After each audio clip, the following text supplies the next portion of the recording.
Alrighty, folks. Exorcist Believer is directed by David Gordon Green and is currently playing in theaters.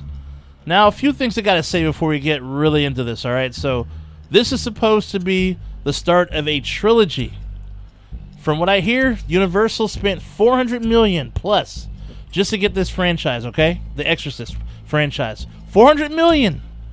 And the one person they felt that could direct this thing and run this ship is the same dude who fucked up the Halloween series. Really. I remind you, this is only the first movie of a trilogy. Alright, so anyways. If you've seen the trailer, then you already kind of know what the story is. You got two friends, Angela and Catherine. After school, they go missing in the woods for about 3 days. Once they return, they come back possessed and things start to slowly occur.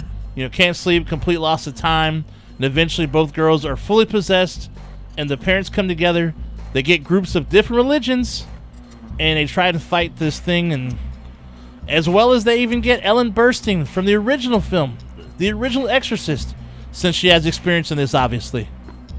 If I'm being honest with you, this is not a bad possession movie at all, actually. I mean, it's pretty decent, to be honest with you. Has a decent story. The two girls who get possessed, their performances were fantastic, dude. They were so good. They felt believable. They brought it, dude. They were great, okay? So no complaints on that.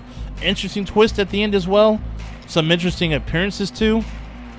But I have to say, this is not a good direct sequel to The Exorcist, though.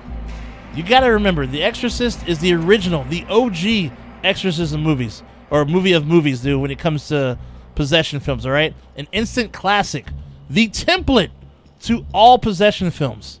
So if you're making a sequel, it's gotta be better than just good, dude. Or just another possession film, dude. You gotta bring it, dude. It's gotta be part of Team ANAP. Which means it's gotta stay as nasty as possible, alright?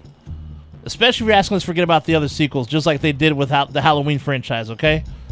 But there really was no reason to have Ellen Burstyn in this one, honestly, other than to say she was in it. Kind of a waste of scenes, actually, that she was in my opinion. Just an excuse to use the Exorcist name.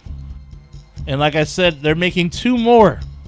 Two more of these, dude. I mean, I feel it's kind of an overkill, I'd say. But I have an idea as to where they may go and what's going to happen next, and it really doesn't excite me, but I might get into that in another video. Now, David Gordon Green, he made a trilogy about Halloween. And I'll say this, the first two were decent, but he crashed the plane on the third one. Now with The Exorcist, the first one was decent, so will he follow that same trend?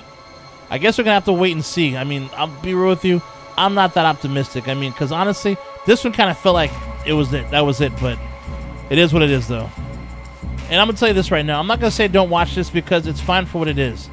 But comparing it to its predecessor makes it look like boo-boo, alright? Like doo-doo. But if you've never seen the original one, though, then this would be a good-ass possession flick, to be honest with you. Actually, I would say don't even watch the original one if you never have. Because you'll look at this one in a totally different way. Especially if you like this movie. So, yeah, I'd veer away from the original. But yeah, back to the movie, though. Like I said, it has a good story that makes you root for the main characters. When you learn, especially when you learn about their backgrounds. It's got the drama, the emotional attachment with the children being possessed, and their families doing whatever it takes to bring their children back. It may even pull some tears out of you. Personally, I wish there were more fucked up scenes involving the kids. I felt they focused a bit too much on the parent point of view. Man, I wanted to see some more fucked up scenes. I thought that would have been even better, but that's just a personal thing. Plus, the third act had some cool reveals and twists that a lot of people are gonna trip out off of for sure. Like I said, overall decent movie. Just didn't like the whole Exorcist world, it being part of that world. But for anyone who's seen this, do you feel there needs to be a sequel or two more to be exact? Like I said, I may throw out some predictions on a different video, so we'll have to see. And hey, I will say this though, the movie did make $27 million this past weekend, so that's a good thing. I bet the studio is like, shit, we better make up that $400 million we spent on this bitch. $27 million is going towards that, so we'll see how it does, right? But I don't know. I think that's pretty much it for the day. That's all for today. Stay nasty, my friends, and I will see you at the next one. Shay Nasty out. I'll see you soon. Like and subscribe.